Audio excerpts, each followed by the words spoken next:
एक शख्स है जो कि पांचों टाइम नमाज पढ़ता है, लेकिन उनकी माँ उससे नाराज़ है। क्या उस शख्स की नमाज कबूल होगी? कुरान और हदीस की रोशनी में बताइए। देखिए, माँ का दर्जा यकीनन बहुत ऊंचा है। माँ का दर्जा बहुत ऊंचा है, माँ को नाराज नहीं करना चाहिए। मगर कभी कभी ऐसा भी होता है कि माँ गलत बात पे नाराज होती है।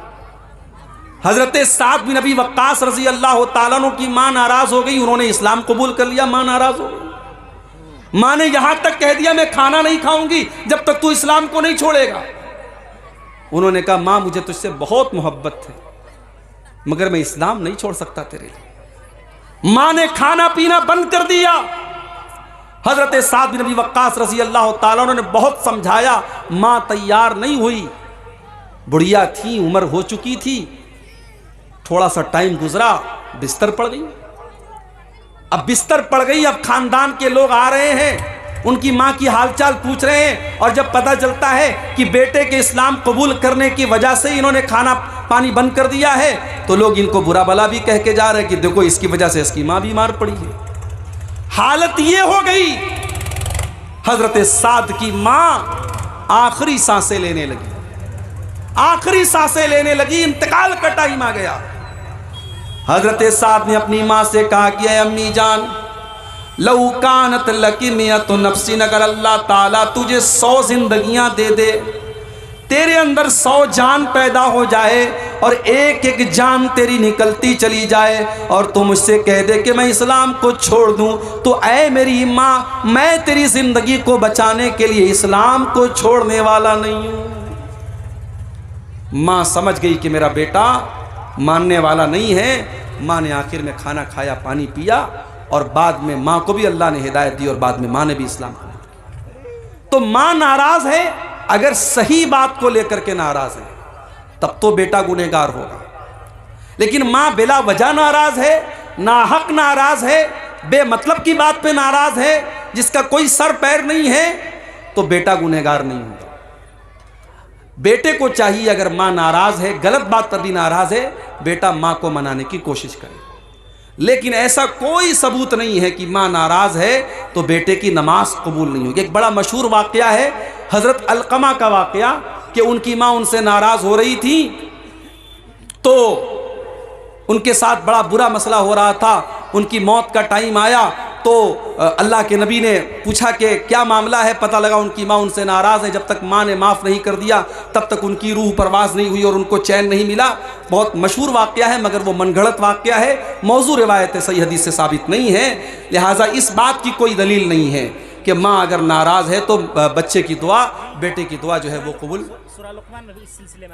जी जी जी। तो अगर माँ गलत बात पर नाराज है तो पहली बात तो उससे कोई मतलब नहीं है। अगर सही बात पर भी नाराज है तो बेटे को मनाने की कोशिश करनी चाहिए, उसकी वजह से उसकी इबादत पर कोई फर्क नहीं पड़ेगा। तो तौबा की पहली कंडीशन यह है कि आपको एहसास हो कि हाँ मैंने गलत काम किया है। तौबा की दूसरी कंडीशन, आप इस बात का पक्का इरादा करें कि आइंदा आप उस गलत काम को नहीं करेंगे। शराब पीने वाला तौबा कर रहा है शाम को, आए अल्लाह आज के बाद मैं कभी शराब नहीं पीऊंगा, सुबह को फिर शराब पीने लगता है। आइंदा उस गुनाह को पक्का इरादा करे कि मैं नहीं करूंगा, तब तो उसकी तौबा कबूल होगी, वरना तौबा का कोई मतलब नहीं है। और तौबा की तीसरी शर्त कि जिस गुनाह से वो तौबा कर रहा है उस गुनाह को फौरन छोड़ दे, तब उसकी तौबा कबूल होगी। अभी आज एक साहब मुझसे मिले, पता लगा वो नमाज नहीं पढ़ते, गवर्नमेंट नौकरी करते, गवर्नमेंट टीचर हैं, नमाज नहीं पढ़ते। मैंने कहा साहब क्यों नमाज नहीं पढ़ते आप? बोले मौली साहब दुआ कीजिए। मैंने कहा नमाज दुआ पढ़ने से आप नहीं पढ़ेंगे, नमाज आपको पढ़ना होगा, वो मेरे दुआ करने से आप नमाज नहीं पढ़ेंगे। मैंने कहा आपकी गवर्नमेंट जॉब है, सुबह कितने बजे स्कूल जाते? बोले 8 बजे। मैंने कहा मैं दुआ कर देता हूं अल्लाह आपको स्कूल में पहुंचा दे, आप घर में बैठे रहे, पहुंच जाएंगे क्या स्कूल? आपको जाना पड़ेगा, आपको ड्यूटी देनी पड़ेगी। आप 8 की जगह 8:30 बजे स्कूल नहीं पहुंचते, क्योंकि आपको पता है आपकी सैलरी कट जाएगी, आपकी नौकरी खतरे में आ जाएगी। अभी मेरे साथ इतना बड़ा एक्सीडेंट हुआ, यूपी के अंदर मैं कार से जा रहा था, कार मेरी ट्रक से लड़ गई। मैं रातों रात 350 किलोमीटर का सफ़र करके वापस लौट रहा था। क्यों? क्योंकि मेरी जॉब है, मुझे पढ़ाना है, सुबह मदरसे पहुंचना था। मैं 300 किलोमीटर का सफ़र तय करके, मुझे पागल कुत्ते ने तो नहीं काटा है, मैं रात में भाग रहा हूँ, ड्राइवर को नींद आ रही है, बेचारा किसी तरीके से गाड़ी चला रहा है, लेकिन जॉब का मामला था, मुझे सुबह जाना है। कितने प्रोग्राम हैं, देने के बाद मुझे कैंसिल करना पड़ता है कि नहीं, छुट्टी नहीं मिल पाई, मदरसे का मसला है, इम्तिहान है या कोई और मामला है, हम नहीं आ पाते। तो जो जॉब होती है, जो नौकरी होती है, इंसान उसको निभाता है। और जहां अल्लाह का मामला आता है, जहां नमाज का मामला आता है, वहां लोग कहते हैं मौलवी साहब दुआ करो। दुआ करने से आप नमाज नहीं पढ़ेंगे, आपको खुद पढ़ना पड़ेगा।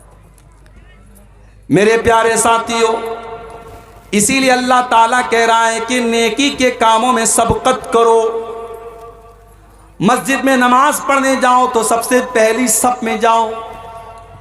कोशिश करो कि पहली तकबीर में तुम शामिल हो जाया करो, इसलिए कि अल्लाह के नबी फरमाते हैं लौ यालमुन्नासु मा फिन निदाई वस्सफ़िल अव्वली, अगर लोगों को पता चल जाए कि पहली सफ़ का क्या मकाम है, अगर लोगों को पता चल जाए कि पहली तकबीर का क्या मकाम है, और उस सवाब को हासिल करने के लिए अगर घसीट करके आना पड़े तो लोग घसीट करके आएंगे, मगर पहली सफ़ में शामिल होंगे। हम क्या करते हैं? हम पीछे वाली लाइन में खड़े होते हैं, नमाज में हम सबसे पीछे होते हैं। मदरसे में चंदा देने की बात आती है, दान देने की बात आती है, हम सोचते हैं सबसे आखिर में हम चंदा दें। पहले देखे प्रधान जी कितना देते हैं, पहले देखे गांव के हाजी साहब कितना देते हैं, गांव के रईस लोग कितना देते हैं, उसके बाद हम देंगे। नहीं मेरे भाई, नेकी के काम में आप पीछे मत रहिए, नेकी के काम में आगे रहिए। हजरत अबू बकर सिद्दीक को देखो, अल्लाह के नबी अपने साहबा के साथ बैठे हुए हैं। आप कहते हैं कि क्या तुम में से कोई ऐसा है जो आज रोजा रख करके आया है? अबू बकर सिद्दीक कहते हैं कि हाँ अल्लाह के नबी, मैं रोजा रख करके आया हूं। आप पूछते हैं क्या कोई ऐसा है जिसने आज किसी गरीब को खाना खिलाया है? अबू बकर सिद्दीक कहते हैं हाँ अल्लाह के नबी, मैंने एक गरीब को खाना भी खिलाया है। आप पूछते हैं कि क्या कोई ऐसा भी है जिसने किसी मरीज की अयादत की है? हाँ अल्लाह के नबी, मैंने एक मरीज की अयादत भी की है। आप पूछते हैं क्या कोई ऐसा भी है जो किसी मुसलमान के जनाजे में शामिल हुआ है? हाँ अल्लाह के नबी, मैं एक मुसलमान के जनाजे में भी शामिल हुआ हूँ। आपने फरमाया मजतमाना फी इम्रिइन इल्ला दखलल जन्ना, ये सारी की सारी नेकियां अगर एक इंसान एक दिन में 24 घंटे में कर लेता है तो वो जरूर जन्नत में जाएगा, जन्नत में जरूर जाएगा। ये अबू बकर सिद्दीक है। नेकी के मामले में पहले नंबर पर हजरत अबू बकर सिद्दीक का नाम आता है। मेरे भाइयों, हमें और आपको भी नेकी के मामले में आगे रहना चाहिए। आज कितने लोग हैं जुमा की नमाज में, अगर 1 बजे जुमा की नमाज होने वाली है तो 12:55 पर उनकी शक्ल नजर आती है मस्जिद में। अल्लाह के नबी फरमाते हैं कि जुमा के दिन जो सबसे पहले आता है उसे अल्लाह की राह में ऊंट सदका करने का सवाब मिलता है, जो बाद में आता है उसको गाय सदका करने का सवाब मिलता है, जो उसके बाद आता है उसको दुम्बा, जो उसके बाद आता है उसको मुर्गी, जो उसके बाद आता है उसको अंडा अल्लाह की राह में सदका देने का सवाब मिलता है। और जब इमाम खुतबा देने के लिए आता है तो ये सवाब लिखने वाले फरिश्ते सवाब लिखना बंद कर देते हैं और वो भी इमाम का खुतबा सुनने लगते हैं। हम लोग तो इतने बदनसीब हैं कि ऊंट छोड़ दो, गाय छोड़ दो, दुम्बा छोड़ दो, बकरा छोड़ दो, मुर्गा छोड़ दो, अंडा छोड़ दो। कितने बदनसीब ऐसे लोग हैं कि जुमा के दिन वो तब आते हैं जब इमाम का खुतबा स्टार्ट हो जाता है, बल्कि जमात शुरू होने के 5 मिनट पहले वो मस्जिद में आते हैं। ऐसा नहीं होना चाहिए मेरे भाई। इस्लाम आपको नेकी के मामले में आगे आगे रहने का हुक्म देता है। गज़वे तबूक का मौका याद कीजिए। हजरत उमर फारूक रजी अल्लाह ताला अन्हु फरमाते हैं कि मेरे दिल में ख्याल आया कि आज नेकी के मामले में, आज अल्लाह के दीन के मामले में मैं अबू बकर से आगे निकल करके दिखाऊंगा। वो अपने घर आते हैं, अपने घर का सारा सामान इकट्ठा करते हैं और सारे सामान को 2 भाग में वो बांट देते हैं और एक भाग अपने घर में छोड़ देते हैं और एक हिस्सा अल्लाह के नबी के पास लेकर के आते हैं। अय अल्लाह के नबी, आज इस्लाम को मेरे माल की ज़रूरत है, देखिए मैं अपने घर का माल लेकर के आया हूँ। नबी अकरम पूछते हैं कि अय उमर, घर वालों के लिए कुछ छोड़ के आए हो कि नहीं आए हो? अय अल्लाह के नबी, आप परेशान ना हो, मैं आधा लेकर के आया हूँ, आधा छोड़ करके आया हूँ। उमर फारूक बहुत खुश हैं कि आज मैंने वो कारनामा अंजाम दे दिया जो अबू बकर सिद्दीक भी अंजाम नहीं दे सकते। थोड़ी देर के बाद हजरत अबू बकर सिद्दीक भी आते हैं, वो भी अपने घर का सामान लेकर के आए हैं, अपने घर का माल लेकर के आए हैं, अपने घर की चीज़ें लेकर के आए हैं। उन्होंने ला करके जब अल्लाह के नबी के सामने रख दिया, आपने पूछा, अय अबू बकर, तुमने अपने घर वालों के लिए क्या छोड़ा है? हज़रत अबू बकर सिद्दीक कहते हैं, अब कई तो लहुमुल्लाह व रसूलहू, अय अल्लाह के नबी, मैंने अपने घर वालों के लिए अल्लाह को छोड़ा है, उसके रसूल को छोड़ा है। अय अल्लाह के नबी, मैं तो सब कुछ लेकर के आया हूँ, आज इस्लाम को मेरे माल की जरूरत है, मैं अपने घर वालों के लिए कुछ छोड़ के नहीं आया, मैं अल्लाह को छोड़ के आया हूं, रसूल को छोड़ के आया हूं। उमर फारूक की आंखों में आंसू आ गए। उन्होंने कहा, मुझे यकीन हो गया कि मैं नेकी के मामले में अबू बकर का मुकाबला नहीं कर सकता। नेकी के मामले में सबकत करो मेरे प्यारे साथी। इसीलिए अल्लाह ताला कुरान के 17वें पारे में अपने नबियों का जिक्र करने के बाद कहता है, अपने नबियों का नाम लेने के बाद कहता है, इन्नहुम कानू युसारिऊना फिल खैरात, ये मेरे जितने नबी थे, ये मेरे जितने रसूल थे, वो नेकियों के मामले में आगे आगे रहते थे, वो नेकियों के मामले में पीछे पीछे नहीं रहते थे। मेरी प्यारी माओ बहनों, नबी अकरम के दौर की औरतों को आप देखिए, उस जमाने में लाउड स्पीकर का इंतजाम नहीं था। अल्लाह के नबी तकरीर करते थे, आमतौर से मर्दों के बीच में तकरीर करते थे, औरतों के दरमियान आपका बयान नहीं होता था। एक मर्तबा कुछ औरतें आईं, अय अल्लाह के नबी, मर्द लोग आपकी बातों को सुनते हैं, हम औरतों को तो आपकी बात सुनने को नहीं मिलती है। अय अल्लाह के नबी, आप हफ्ते में एक दिन हमको भी दीजिए ताकि हम भी दीन की बातें आपसे सुना करें। नबी अकरम ने देखा कि इन औरतों के अंदर दीन को सीखने की तड़प मौजूद है, आपने अलग से हफ्ते का एक दिन औरतों के लिए तय कर दिया। हमारे यहाँ जलसे में आपने औरतों का इंतजाम किया है, लेकिन मस्जिद में जुमा में होता है इंतजाम आपके यहाँ? नहीं है।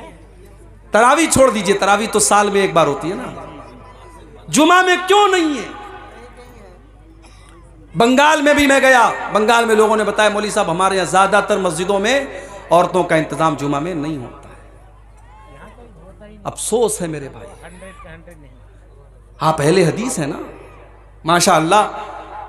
शेरशाबादी बिरादरी ही के लोग होंगे यहाँ पे? हम लोग शेरशाबादी हैं। शेरशाबादी बिरादरी पूरी की पूरी अहले हदीस मानी जाती है। क्या अहले हदीस आप हैं? आपके यहाँ की औरतों को दीन कौन सिखाएगा? मौलवी साहब हफ्ते में एक दिन तकरीर करते हैं, आधा घंटा दीन की बात बताते हैं, आप हजरात सुन के चले आते हैं, घर की औरतों को कौन बताएगा? आज हमारे घर की औरतों को बिगाड़ने वाली हजारों चीजें हैं, फेसबुक है, सोशल मीडिया है, इंटरनेट है, तमाम दुनिया भर की चीज़ें हैं। उनको दीन सिखाने के लिए साल का एक जलसा काफ़ी नहीं है, और जलसे में भी बेचारी आती हैं, तकरीर कम सुनती हैं, शॉपिंग ज़्यादा करती हैं, बच्चों को लेके घूम रही हैं, टहल रही हैं, कोई उधर भाग रही, कोई उधर भाग रही है। आप जुमा की नमाज में औरतों के लिए इंतज़ाम कीजिए मेरे भाई, इंतज़ाम कीजिए आप। नबी अकरम के दौर की औरतें आकर के डिमांड करती हैं, अय अल्लाह के नबी आप हमारे लिए इंतज़ाम कीजिए, हमें दीन की बातें सुनाइए। और अगर आपने ऐसा इंतज़ाम नहीं किया, हालात बहुत बुरे हैं मेरे भाई। आज मुसलमान लड़कियां गैरों के साथ भाग रही हैं, फरार हो रही हैं, मुर्तद हो रही हैं, इस्लाम को छोड़ रही हैं, और हमारा आप सिर्फ तमाशा देख रहे हैं। अपनी औलाद को संभालिए, अपने बच्चों को संभालिए, अपनी औलाद को दीन की तालीम दीजिए, वरना पछताना पड़ेगा। अपने बच्चे और बच्चियों को जिस तरीके से आप स्कूल की और कॉलेज की तालीम देते हैं, उसी तरीके से दीन की तालीम दीजिए।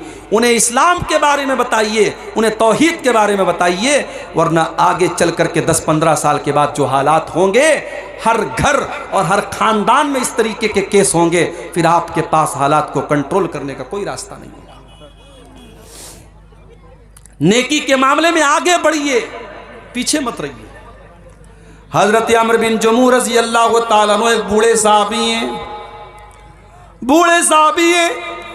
अल्लाह की राह में जिहाद करने की वजह से उनकी दोनों टांगे खराब हो चुकी हैं, उम्र भी 70 साल के पार हो चुकी है। जब एक जंग का मौका आता है,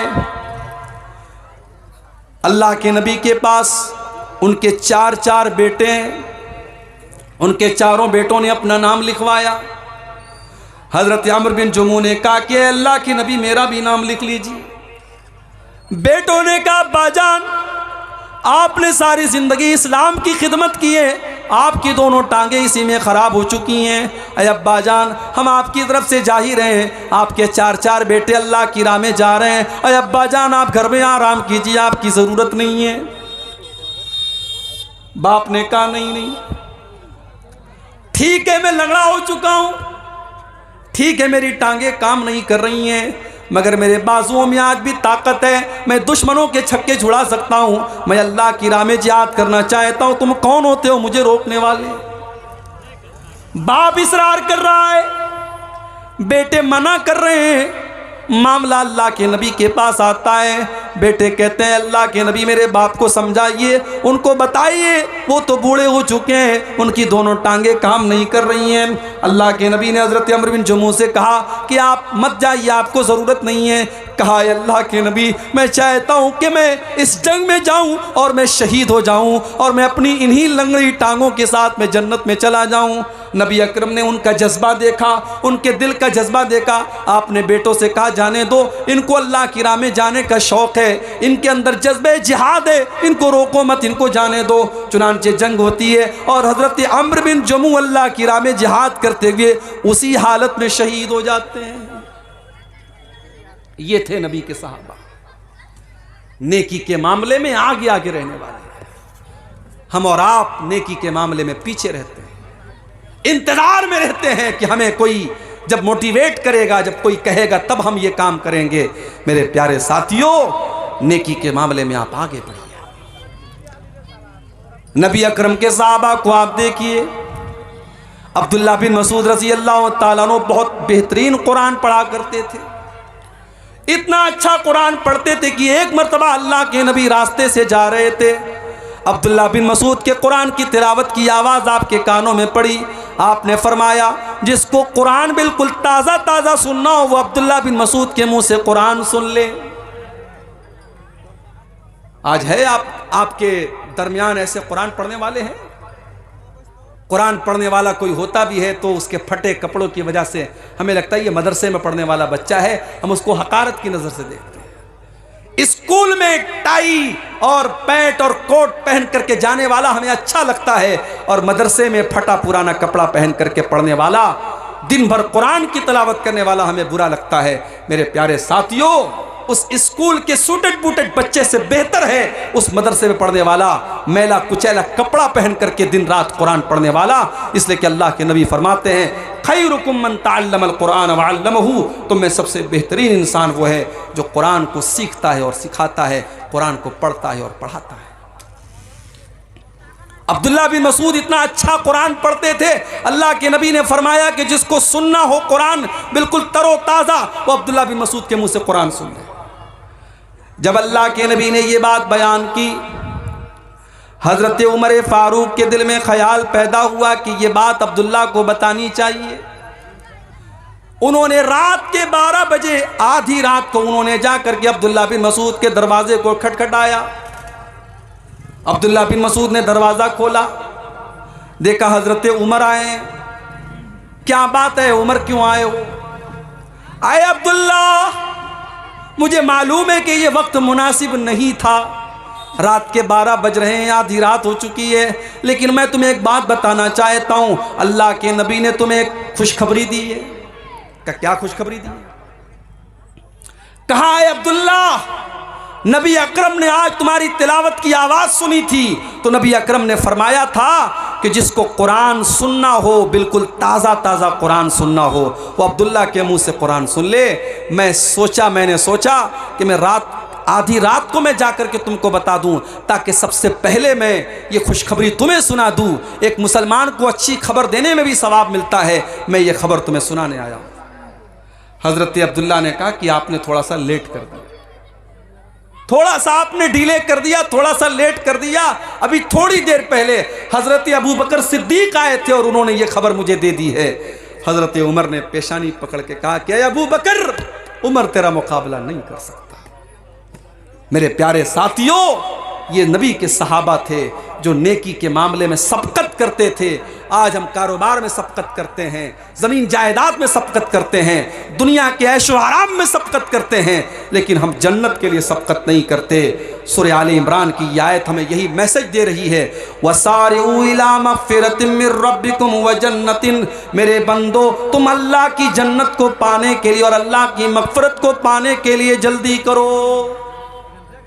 मेरे प्यारे नौजवान साथियों, जब हम आपसे नमाज के बारे में कहते हैं, आप कहते हैं मौलवी साहब अभी तो जवानी के अय्याम है, अभी तो मौज मस्ती के दिन है, जब 40 साल के हो जाएंगे, 50 साल के हो जाएंगे, हम नमाज भी पढ़ने लगेंगे, हम दाढ़ी भी रख लेंगे, हम हाजी भी हो जाएंगे। कौन गारंटी लेगा, कौन गारंटी लेगा कि आप 50 साल तक जिंदा रहेंगे, 60 साल तक जिंदा रहेंगे?